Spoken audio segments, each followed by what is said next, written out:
En esta mañana quisiera que viéramos un tema, algunos ya lo vieron cuando estuvimos en el retiro de iglesia, pero traté de cambiarlo para que no se repitan el plato.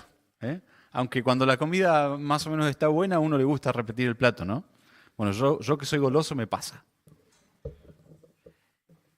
Y quisiera que viéramos primero Dios en las batallas, o Dios primero en las batallas. Este es un tema ligado a lo que nosotros estamos teniendo este año, que es Dios primero, ¿no? Y Dios primero en las batallas es Dios primero en los problemas, es sinónimo, las batallas son sinónimo de problemas. Y para poder ver, en la Biblia tenemos en el Antiguo Testamento muchas batallas que el pueblo de Israel tuvo que librar, ¿no? Pero tenían una particularidad, sus enemigos eran visibles. Tenían los filisteos, los moabitas, los edomitas, los egipcios, la batalla de Jericó que hoy vamos a ver, los amalecitas, los gabaonitas, los cananeos y así un montón de pueblos más. Sus enemigos eran visibles. Pero ¿saben cuál es la complicación que nosotros hoy tenemos? Que nuestro enemigo es invisible. ¿Sabían eso? Nuestros enemigos son invisibles. Hay una cosa que se les complicó mucho al ejército estadounidense, fue la guerra de Irak. En la guerra de Irak, ellos no sabían quién era su enemigo. Estaban vestidos de civiles y se hacían detonar bombas y los ataques eran sorpresivos. En la Primera Guerra Mundial, en la Segunda Guerra Mundial, cada uno conocía a su enemigo por sus uniformes. Ahí no había manera de darse cuenta. Algo muy similar en nuestra vida sucede hoy. Nuestros enemigos son invisibles. En Efesios 6:12, fíjense lo que dice la palabra de Dios. Porque no tenemos lucha contra sangre y carne, sino contra principados, contra los gobernadores de las tinieblas de este siglo, contra huestes espirituales de maldad en las regiones celestes. Estamos en desventaja, por así decirlo, ¿no? Cuando uno no sabe de dónde viene el ataque, tiene que cuidar todos los francos, ¿no? Todos los lugares. Pero sin embargo, cuando vamos a escudriñar su palabra, podemos ver que no es tan así. No es que estamos en desventaja. Tenemos al grande y temible de nuestro lado. ¿Amén? Es así. Quisiera que juntos fuéramos a Josué 6, del 1 al 21. Ahí nos narra lo que mal decimos una batalla. Fue una conquista, porque fue la batalla que no fue. Vamos a ver qué sucedió ahí. Josué 6, vamos a leer del 1 al 21. Son varios versículos, pero es para que podamos adentrarnos en el tema y saber de qué se trata esto.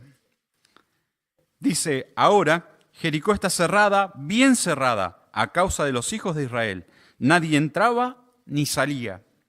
Mas Jehová dijo a Josué, mira, yo he entregado en tu mano a Jericó y a su rey, con sus varones de guerra. Rodearéis, pues, la ciudad de todos los hombres de guerra, yendo alrededor de la ciudad una vez. Y esto haréis durante 6 días. Y 7 sacerdotes llevarán 7 bocinas de cuernos de carnero delante del arca. Y al 7º día daréis 7 vueltas a la ciudad, y los sacerdotes tocarán las bocinas. Y cuando toquen prolongadamente el cuerno de carnero, así que oigáis, el sonido de la bocina, todo el pueblo gritará a gran voz, y el muro de la ciudad caerá. Entonces subirá el pueblo, cada uno derecho hacia adelante. Llamando pues Josué, hijo de Nun, a los sacerdotes, les dijo, llevad el arca del pacto, y 7 sacerdotes lleven bocinas de cuerno de carnero delante del arca de Jehová. Y dijo al pueblo, pasad y rodead la ciudad, y los que están armados pasarán delante del arca de Jehová. Y así que Josué hubo hablado al pueblo, los 7 sacerdotes, llevando las 7 bocinas de cuerno de carnero, pasaron delante del arca de Jehová, y tocaron las bocinas, y el arca del pacto de Jehová los seguía.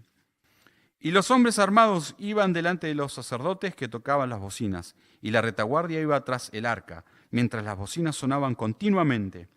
Y Josué mandó al pueblo diciendo, vosotros no gritaréis, ni se oirá vuestra voz, ni saldrá palabra de vuestra boca, hasta el día que yo os diga, gritad, entonces gritaréis.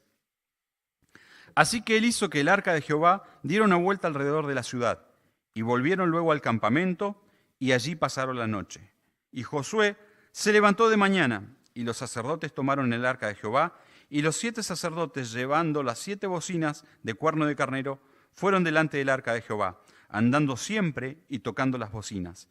Y los hombres armados iban delante de ellos, y la retaguardia iba tras el arca de Jehová, mientras las bocinas tocaban continuamente. Así dieron otra vuelta a la ciudad el segundo día, y volvieron al campamento, y de esta manera hicieron durante 6 días.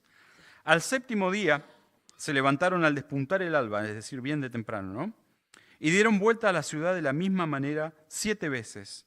Solamente este día dieron vuelta alrededor de ella 7 veces. Y cuando los sacerdotes tocaron las bocinas la 7ª vez, Josué dijo al pueblo: gritad, porque Jehová os ha entregado la ciudad. Y será la ciudad anatema a Jehová con todas las cosas que están en ella. Solamente Rahab la ramera vivirá. ¿Se acuerdan? Rahab, que había ayudado a los espías a esconderse y a escapar. Con todos los que estén en su casa con ella, por cuanto escondió a los mensajeros que enviamos. Pero vosotros guardaos del anatema, es decir, de las cosas que estaban malditas. No toquéis, ni toméis alguna cosa del anatema. No sea que hagáis anatema al campamento de Israel y lo turbéis. Mas toda la plata y el oro y los utensilios de bronce y de hierro sean consagrados a Jehová y entren en el tesoro de Jehová. Entonces el pueblo gritó, y los sacerdotes tocaron las bocinas, y aconteció que cuando el pueblo hubo oído el sonido de la bocina, gritó con gran vocerío, y el muro se derrumbó. El pueblo subió luego a la ciudad, y cada uno derecho hacia adelante, y la tomaron. Y destruyeron a filo de espada todo lo que en la ciudad había, hombres y mujeres, jóvenes y viejos, hasta los bueyes, las ovejas y los asnos. Un pasaje de aquellos, ¿no? Una historia bíblica que seguramente aquellos que llevamos un tiempo en el camino de Dios hemos escuchado muchas veces, o hemos coloreado la escuela dominical, aquellos que hemos estado en la escuela dominical. Sus murallas eran anchas, altas, era invencible al ojo humano. Estaba bien custodiada, tenía lugares altos, tenía vigías, tenía partes por ahí por donde verían, ¿no? ¿Qué están haciendo estos israelitas? ¿Qué cosa rara, qué invento raro es este que están haciendo? ¿Quién se le ocurrió que pueden venir y dar vueltas y tocar una bocina? Como estrategia de guerra, una locura, ¿no? ¿Están de acuerdo con eso? Como estrategia de guerra, armamentísticamente era un disparate. Ellos estaban en completa desventaja, ellos en altura, vigilando, seguramente con sus arcos listos para disparar al primero que empezara el fuego, y ellos muti, callados, solamente dando vueltas. No debían hablar, solamente obedecer lo dicho por Dios. ¿Por qué no el primer día? ¿Por qué no el segundo día? Dieron 7 días las vueltas, en total 13. El primer día deben haber ido todos animados, debe ser hoy que Dios nos va a entregar la ciudad. Entonces vamos animados, calladitos, damos la vuelta a una ciudad, no era dar la vuelta a la manzana, era grande, y no pasó nada. Se habrán ido al campamento pensando, ¿qué querrá Dios? ¿O qué querrá Josué? ¿Entregarnos en manos de los de Jericó? Pasa el segundo día, se levantan temprano, arman toda la fila otra vez, y otra vez se tienen que volver a la noche. Tuvieron que experimentar la paciencia y experimentar también qué momento era el que Dios quería entregarles la ciudad. Las batallas se pelean con los métodos de Dios. Josué, al comenzar su llamamiento, fue desafiado por Dios. ¿Qué dice Josué 1:9? Dice, esfuérzate y sé valiente. Más adelante, cuando nosotros vemos todo lo que le dijo Dios a Josué, le dijo, así como estuve con mi siervo Moisés, así estaré contigo. Nadie te podrá hacer frente todos los días de tu vida. Pero hubo que tener esfuerzo y valentía. Tuvo que dar un paso. Él no era cobarde. Sabemos que fue uno de los que estuvo entre los 12 espías que fueron a reconocer la tierra. Es decir, valentía no le faltaba. pero se requería más todavía para adentrar el pueblo en la tierra prometida y conquistar los pueblos que estaban ahí, haciéndole frente al problema.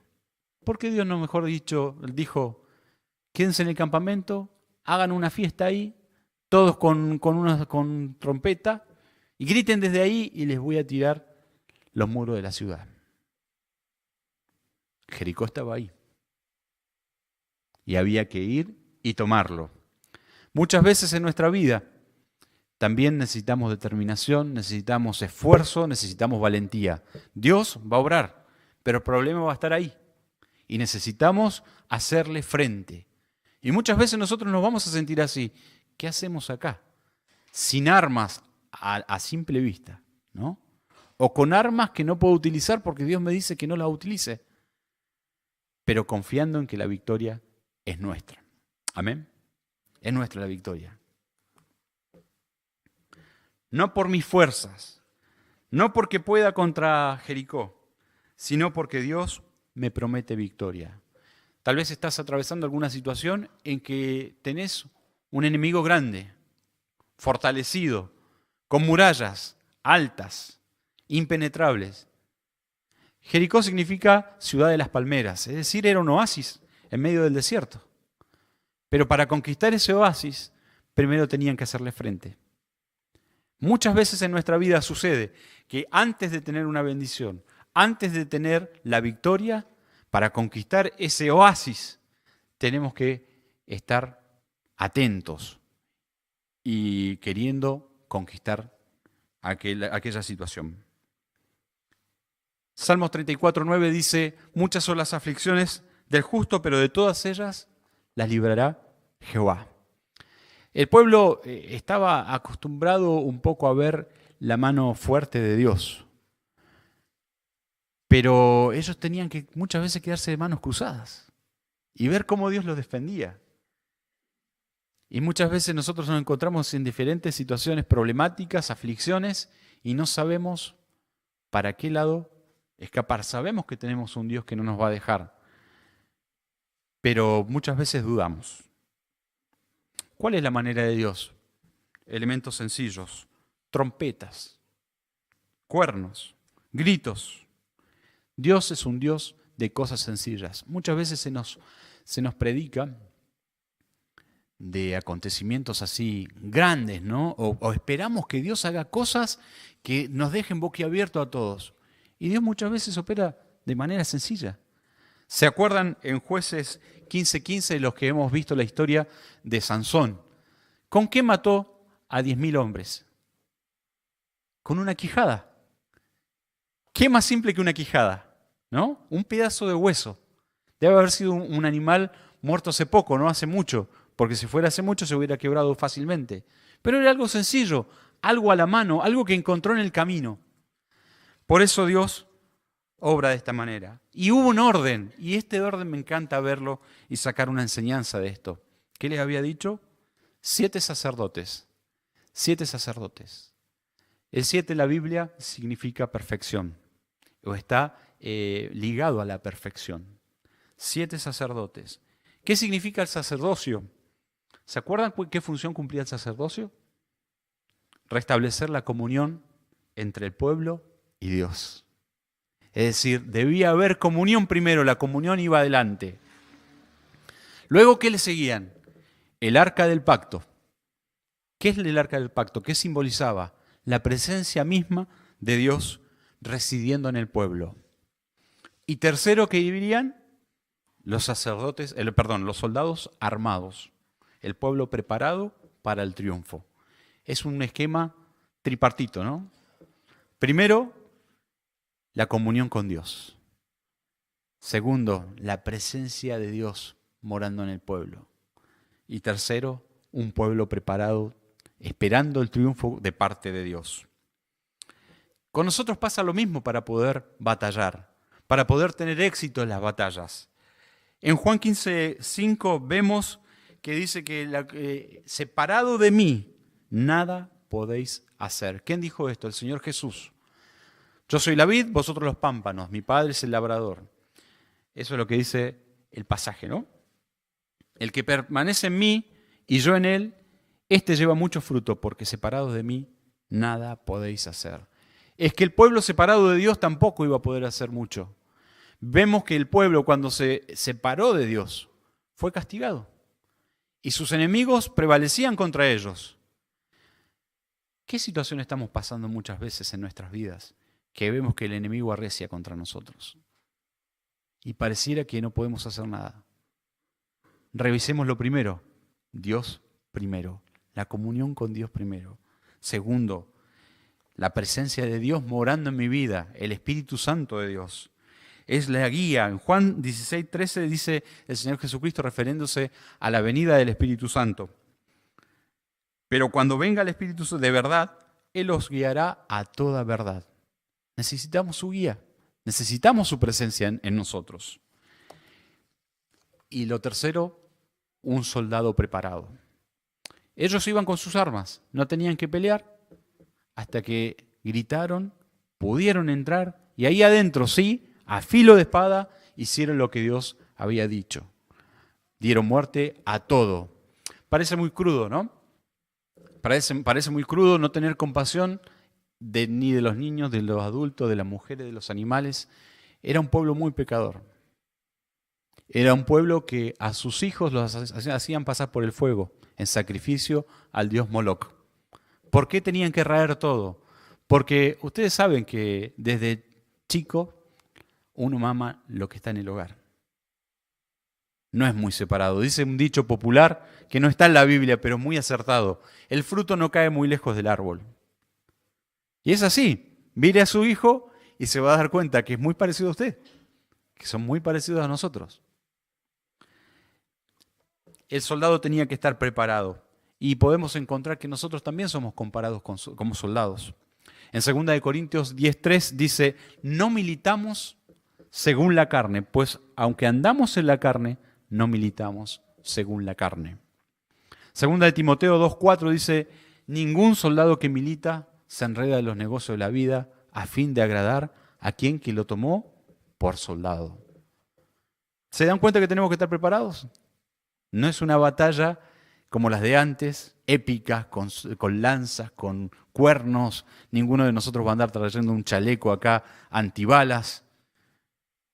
Pero tenés que estar preparado, tengo que estar preparado. El cuarto, disfrutar del triunfo.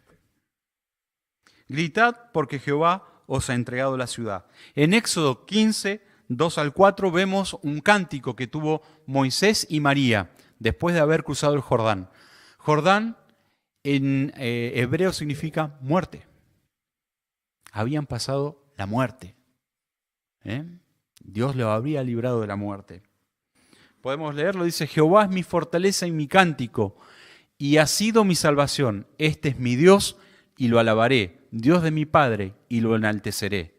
Jehová es varón de guerra, Jehová es su nombre. ¿Quién es Jehová? ¿Quién es Jehová? No los escucho. ¿Quién es Jehová? Varón de guerra, Él pelea por nosotros.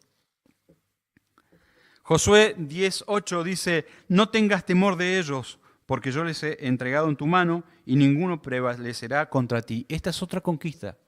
No era Jericó, pero los pueblos habían sido anoticiados de lo que había pasado con Jericó y le tenían respeto al pueblo de Israel y querían hacerle no tan solo contra a ellos, sino a aquellos que estaban con ellos, ahí se me lenguó la traba, perdón, suele pasar. Los gabaonitas habían hecho alianza con el pueblo de Israel y ahora iban a ser invadidos por pueblos que estaban contiguos. Y fue Josué porque pidieron ayuda a ellos en defensa de los que, habían dicho que le iban a proteger, no le iban a quitar la vida. Habían hecho astutamente un pacto con Israel. Y Dios, antes de que él saliera a pelear, le dice, no tengas temor de ellos, porque yo los he entregado en tu mano y ninguno prevalecerá contra ti. Muchas veces tenemos personas que nos ven como referentes, que nos acuden en situaciones difíciles, ¿no? Ayúdame a orar, ayúdame a clamar, ayúdame a esto. Y muchas veces uno dice, pero si no puedo ni con mis propios líos, con mis propias batallas, ¿qué voy a andar ayudando a otros? Fíjense que cuando uno está en los planes de Dios, cuando uno guarda esta relación, comunión, presencia de Dios y un soldado preparado, puede ayudar a otros también. Romanos 8:31 dice, ¿qué pues diremos a esto? Si Dios es por nosotros, ¿quién contra nosotros? ¿No es similar a lo que le dijo a Josué? Está en el Nuevo Testamento y es para nosotros. El Antiguo Testamento también es para nosotros. Podemos sacarle provecho a nuestra vida hoy. ¿No es el mismo Dios a quien servimos? ¿No es el mismo Dios al que cantamos? Josué 23:3, ya en la despedida de la vida de Josué. Las últimas palabras ya de este gran hombre. Les dice cuál había sido el secreto del éxito de las batallas. La parte B de ese versículo dice, porque Jehová pelea por vosotros. Se los deja bien en claro. Y vosotros habéis visto todo lo que Jehová, vuestro Dios, ha hecho con todas estas naciones por vuestra causa. Porque Jehová, vuestro Dios, es quien peleaba por vosotros. Tenemos a un Dios peleando por nosotros. Hay muchas batallas que nosotros no nos damos ni cuenta que están siendo libradas a favor nuestro. No podemos, en ninguna situación en la que estemos, podemos atribuirnos algún logro, algún triunfo. Hay un himno que dice, gloriaréme solo en la cruz. Ahí tienen que estar nuestros triunfos. No hay batalla que nosotros podamos librar por nuestras fuerzas. Aún teniendo herramientas, aún pudiendo el pueblo de Israel tal vez haberse preparado más, ser gente de guerra, haber sido armamentísticamente superior, que no lo eran, porque en un pasaje también vemos que dice, un hombre vencerá 10.000. Era poca cantidad, estaban en desigualdad numérica, y cuando estuvieron más o menos frente numéricamente, Dios dijo, no, son muchos. Volvieron a hacer una preselección o otra selección. No, son muchos y se quedaron con pocos. Hay una pregunta para mi vida y para la vida de cada uno de los que estamos acá. ¿Cómo estás peleando tus batallas? Ya no son físicas las batallas, ¿eh? Nosotros nos confundimos muchas veces. Decimos, pero este hijo mío que me tiene podrido, decimos, ¿no? Algunos. Yo sé que a usted no le pasa en mi casa nomás, porque en mi casa nomás mis hijos se portan mal. O este familiar ya me tiene y te estás dando cuenta de un problema que está físicamente porque lo ves a la persona, pero no es contra él que tenés la pelea. O este compañero de trabajo que me saca de las casillas, o este jefe, o cualquier situación que estés atravesando hoy. No es la persona. Hay otra batalla. Hoy la batalla está en nuestra mente. Romanos 12:2 dice, no se amolden al mundo actual, sino sean transformados mediante la renovación de su mente. Ahí donde tenemos nuestra mayor batalla. ¿A quién le cuesta transformarse, renovarse? Con el tiempo uno va pasando y ya lo hemos hecho de esta forma tantas veces que no queremos cambiar, ¿no? Se aprenden hábitos. En 20 días un hábito queda ya marcado en nosotros y lo repetimos y lo repetimos y lo repetimos y lo repetimos. Y pasamos la vida batallando de una forma que capaz no es la correcta. Pasamos una vida tal vez peleando como Don Quijote con molinos de viento. ¿En quién te estás refugiando ante la dificultad? ¿Le has entregado la mente donde pasan nuestros pensamientos, donde uno mastica las cosas muchas veces? ¿Le has entregado tu corazón a Cristo? Tal vez esta historia de Jericó la escuchaste por primera vez y no te habían hablado de Jesús. Jesús no quiere dejarte solo. Dios quiere ocupar lugar en tu vida. Él quiere pelear las batallas por vos. ¿Dónde te refugias? ¿Te refugias en tu conocimiento? En tu conocimiento, en el saber de, yo la piloteo, tengo buena parla para los conflictos y trato de ser mediador y trato de ser consensuador y de esa forma la voy piloteando y bueno, pero apaciguo las aguas y apaciguamos las aguas, pero el problema de fondo está. Salmos 46:1 dice: Dios es nuestro amparo y fortaleza, nuestro pronto auxilio en las tribulaciones. Ahí es donde tiene que estar nuestro refugio, nuestro amparo. El amparo es una protección, ¿no?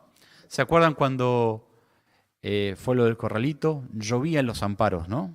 Llovían los amparos. La gente se quería proteger, quería tratar de hacer algo para que no le requisaran sus ahorros. Muchos llegaron a morirse. Dios es nuestro amparo y nuestra fortaleza, nuestro pronto auxilio en la tribulación. Sea cual sea el problema que estemos atravesando, la batalla que estemos peleando, recordemos esto. Él es nuestra trinchera. Amén. Yo le digo amén. Mi señora dice, decís muchas veces amén, no digas amén. El amén es así sea, ¿no? Y es una confirmación que ustedes pueden hacer diciendo que yo no estoy errado en lo que estoy diciendo.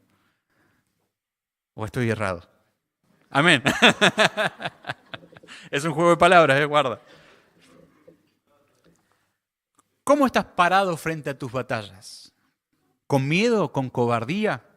Segunda de Timoteo dice 1:7, porque no nos ha dado Dios espíritu de cobardía, sino de poder, de amor y de dominio propio. Ese es el espíritu que Dios me ha dado y el que Dios te ha dado para que tengas. No de cobardía, de poder, de amor y de dominio propio. Es decir, podemos incluso hasta en las batallas guardarlas con postura, ¿no? Tuvo que tener dominio propio Israel para no se le habrá, algún israelita debe haber mirado para arriba así, ver al tipo ahí arriba en la parte donde está el vigía y dice, yo le mando de acá, si total iba a ser uno menos. Señor, yo te ayudo. ¡Pum! Abajo. No, tuvo que tener dominio propio. Todos obedecieron la orden de Josué. La cobardía. La cobardía es lo mismo que el temor. Y esta semana vimos algo junto con otros hermanos en el seminario que quisiera compartirlo porque es muy cierto esto. El temor genera ansiedad.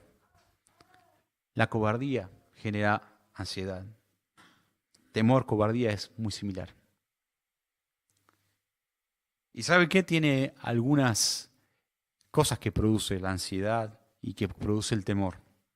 Una de ellas es la ceguera espiritual. Cuando estás atemorizado, cuando estás ansioso, se genera una ceguera espiritual. Cuando estamos así, no podemos ver lo que Dios quiere hacer por nosotros. Carlos, en la semana pasada, mencionaba un pasaje de la Biblia en 2 de Reyes 6, del 8 al 17, y ahí está los asirios queriendo agarrar a Elías. Y ve su siervo, ve que vienen un montón y que por todos lados hay guerreros. ¿Y qué fue lo que le dijo Giezi al profeta? ¿Qué hacemos? Son un montón, mirá todos los que vienen contra nosotros, te quieren agarrar a vos y seguro yo voy a caer en la volteada también. Y el profeta, ¿qué dice? Dios, te pido que le abras los ojos para que vea. Y ahí pudo ver que eran muchos más los que estaban del lado de ellos que los que venían a atacarle. La ansiedad genera ceguera. No podemos ver lo que Dios está queriendo hacer en nuestra vida. No podemos ver que Él tiene a sus ángeles alrededor nuestro y Él está librando nuestras batallas. Genera agotamiento y desánimo. La ansiedad genera agotamiento y desánimo. Genera parálisis espiritual. Eso es lo que genera el tener cobardía, tener temor, tener ansiedad. Es como una cadena, ¿no? Estoy un poco cobarde, me entra el temor, me entra la ansiedad y produce todo eso en mi vida. En 1 de Pedro 5:7 dice, echando toda vuestra ansiedad sobre Él, porque Él tiene cuidado de nosotros. ¿Dónde tiene que ir nuestra ansiedad? Sobre Él. ¿Quién pelea tu batalla? Dios. Si no, vas a estar batallando contra algo que no podés. Solo no podés. Nada es por nuestras fuerzas. ¿Hay miedo? Sí que da miedo. ¿Nunca te ha pasado sentir un miedo así? O a la oscuridad, o miedo a un examen, o miedo a algo que está por venir, a lo desconocido, simplemente por lo desconocido. Y el futuro es desconocido. El futuro es desconocido, pero no incierto. Desconocido porque nadie de ustedes tiene la capacidad, y nadie, yo tampoco, de poder ver qué va a pasar mañana. Pero no es incierto, porque tenemos de nuestro lado al poderoso gigante, a Jehová que pelea las batallas, el varón de guerra. El miedo se instala y se queda. ¿Saben? Hay consecuencias del miedo. El miedo produce taquicardia. El miedo produce arritmias. El miedo produce enfermedades. ¿Cuántas fobias muchas veces nosotros podemos ver dando vueltas? Gente que no sale por el miedo de su casa. Gente que no hace determinadas cosas, aún cristianos, porque no se anima. Quisiera que no nos pasara esto como iglesia. Que en nuestra iglesia no hubieran personas con miedo. Al único que hay que tenerle miedo es a Dios. A Él sí hay que tenerle miedo. Un temor reverencial, ni siquiera miedo, porque es un Dios misericordioso. Pero estar en contra de Dios es lo peor. Ahí sí que hay que temblar. Pero teniendo del lado nuestro a Dios, no tenemos que temblar. Quisiera culminar con una historia de alguien que resolvió muy bien un problema. Y este fue el rey Ezequías. El rey Ezequías tuvo un problemón. Fue distinto, esto no era una conquista. Sennacherib, un rey que era tortuoso. Pueblo que agarraba, los destrozaba, los sitiaba, los borraba directamente. Y esto es histórico. En 1920, haciendo excavaciones arqueológicas en Mosul, en Irak, estaba un prisma de Sennacherib. Y él contaba todas sus picardías de lo que le había hecho a los pueblos. Bueno, este rey venía en contra de Ezequías. Esta historia, si ustedes la quieren ver después, está en Segunda de Reyes. No quiero buscarlo para no alargarnos. Pero él tuvo los pies bien puestos sobre la tierra. Cuando se enteró, porque mensajeros de Sennacherib iban a decirle, mirá, rendite porque mirá lo que le hicimos a los pueblos de al lado, mirá lo que le hicimos al otro, mirá, este ya no existe, vos vas a ser el próximo. Fue y hizo lo que debía hacer. En Segunda de Reyes 19, del 14 al 19, vemos que las cartas de Sennacherib fueron puestas ante Dios. Y acá el rey dice, te pido auxilio. Mirá todo lo que ha dicho Sennacherib que nos va a hacer, pero te pido auxilio. ¿Y saben qué? Esto fue en los tiempos del profeta Isaías. El profeta Isaías no estaba ahí, estaba en su casa, en su morada, y va y manda a decir a Ezequías, Jehová ha escuchado tu ruego, y Jehová ha entregado en tu mano al rey. La respuesta fue inmediata. Si usted sigue leyendo en Segunda de Reyes 19, del 20 al 35 al 37, vemos todo lo que Dios promulga acerca de lo que le iba a pasar a este rey, a Sennacherib.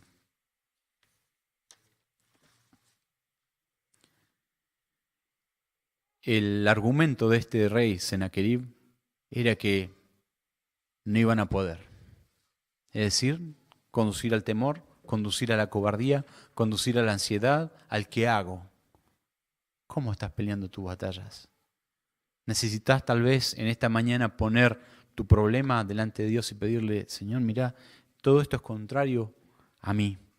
Todo esto yo no puedo, pero te pido auxilio. Así como Ezequías te pidió auxilio, yo te pido auxilio a vos. Señor, me encuentro atemorizado por esta situación. Señor, veo que hay miedo en mi vida. Quiero que vos tomes el control. Vos guía mi batalla. Vos pelea mi batalla. ¿Te encuentras así en esta mañana? Yo quiero pedirte que cierres tus ojos, inclines tu rostro donde estás. Es difícil conocer cómo viene cada uno de nosotros a la reunión. ¿Qué gigantes se presentan frente a uno? ¿Qué batallas tenemos que librar? Los problemas llegan por todos lados, por las relaciones interpersonales, por una enfermedad que no te la esperabas, por malas decisiones de terceros, por malas decisiones tuyas tal vez, por crisis económicas. Pero en este momento es el momento de decirle: Dios, quiero que seas mi amparo, mi fortaleza, mi pronto auxilio en las tribulaciones. Quiero traerte mi problema, mi dificultad, para que la pelees por mí. Así como le diste la victoria a Israel contra Jericó. Que sea de esa forma. Que yo no tenga que estar peleando, sino que vea tu mano a mi alrededor. ¿Oramos? Dios, tú que eres el varón de guerra, vamos a ti en oración, agradeciéndote porque lo que está escrito es para nosotros. Es para que nosotros aprendamos de aquellos que han puesto su confianza en ti. Y para que también aprendamos de aquellos que cómo les fue a los que no creyeron en ti, no confiaron en ti y quisieron arreglar las cosas a sus modos. Señor, somos un pueblo tuyo que te estamos buscando. Venimos a ti humillados y creo que no venimos porque nos sobra el tiempo. No venimos por matar el tiempo. Venimos buscándote, Señor. La vida es dura, Señor. El mismo Señor Jesucristo dijo: en el mundo tendréis aflicción, pero confiad, yo he vencido al mundo. Queremos estar confiados. No sé cuál es la dificultad que están pasando mis hermanos y ellos no conocen mis batallas, pero tú conoces. Y son muchas veces las mismas. Dejarte pelear a vos. Tal vez estoy batallando contra mí mismo, contra mi modo de hacer las cosas. Señor, y yo te pido perdón por esto, por mi vida.